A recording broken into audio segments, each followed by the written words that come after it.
Would you do it already? My arm's getting tired. Before Your Eyes by Goodbye World Games is, in fact, not a game by some people's metrics. The British Academy of Film and Television Arts gave it their Game Beyond Entertainment Award. And what that simply means is they recognise that it's not just a game, there is something more to it. And I would say this has mechanical things that I've never seen before, but also the story it's telling and what it wants, or what I believe it wants us to come away with, is a lot more important than just, jumping on turtles' heads or whatever you would do in other games. And yes, I've, talked about a lot of games as art on here, but it's nice to see that there are now recognition and categories for this in wider media. But to talk about this game in any meaningful way, I am going to have to use a lot of spoilers. So, like I tend to try to do, I will give what information I can up front, but I do strongly recommend people play it themselves, and I will let you know in good time when the spoilers are coming. So the very brief overview is, yes, this is a game where there are two things you use to control it. You move your mouse to point in the direction of something you want to look at, and you will focus your vision on certain things by blinking, or, and this is one of the core parts of the game, jump forward in time through blinking. The core message of this game is, we miss a lot in life. We have a phrase, blink and you'll miss it. And this game really expands upon that. You will go back through this person's life, seeing victories, seeing defeats, seeing things that maybe they didn't want people to know about, things that they would tell everyone about.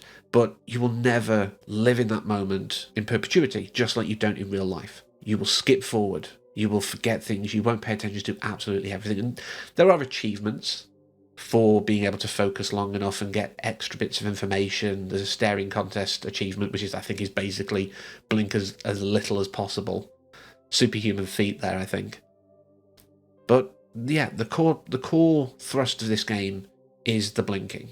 And that's why I bought it. I was like, this sounds really interesting. And yeah, I went through it.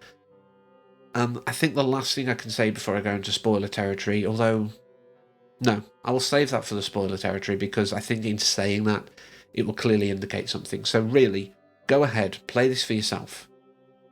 Keep an open mind, and be aware that, like, I think, Skyward Sword and its calibration with the Wiimote, this also has a bit of that sometimes, especially if you've not got an amazing webcam. So do bear in mind that you may have to do some recalibration, but I still think it's worth it. It's not super expensive either.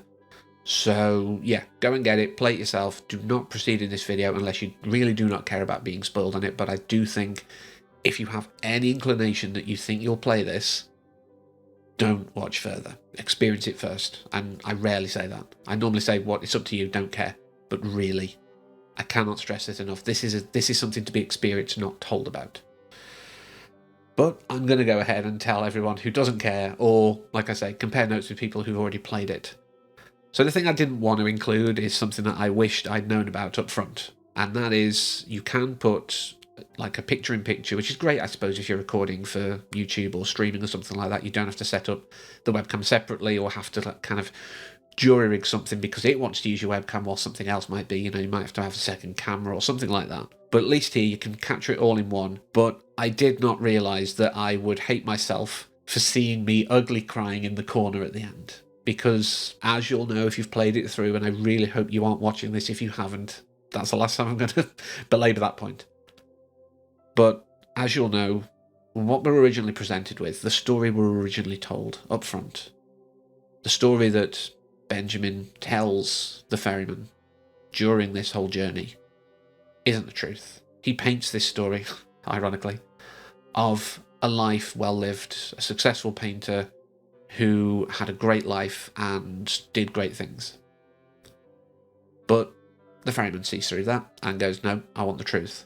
Now let's go back. Don't worry about this bit. Don't worry about that. I like that where it forced you. It's like, no, seriously, blink past it. There's nothing here. There's moments that I want us to focus on, and I will make sure we get to them. And those moments were when, of course, Ben got ill. And there was a moment when he originally got ill in the first run. I went, oh no, this isn't going where I think it's going. And it didn't, and I was happy. I was elated. I was on cloud 9. But unfortunately, belief, my fear, did come true. And I've said it before on many videos. If you watch most of my videos, you'll know that I hate the lack of potential situation when children are taken from us. There is the potential for a life well lived, for this perfect life. And I know that very few people have perfect lives by any metric. And that should have been the key indicator for why this was not true. But it does hurt me that they don't even get the chance to do something. And once it was definitely getting to that point, I was ugly crying in the corner, like I say. I really hated having the webcam there, but I'm like, no, I'm committed to it now. And yeah, it was hard going, those last bits. I was like, no. But those tears of, such sadness, such a futility, such a waste of a life, turned to tears of joy when the gatekeeper accepted Ben. Said, okay, you may have lied first, but the story you told at the end was true. And I feel for you. You should have had the life that you dreamed of. You should have had that existence. But you just didn't get the opportunity. It didn't happen.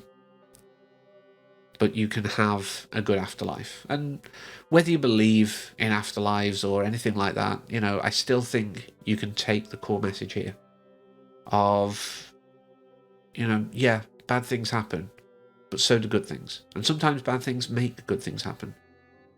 But you also have to be aware of just stopping and smelling the roses. Just taking the opportunities that come to you.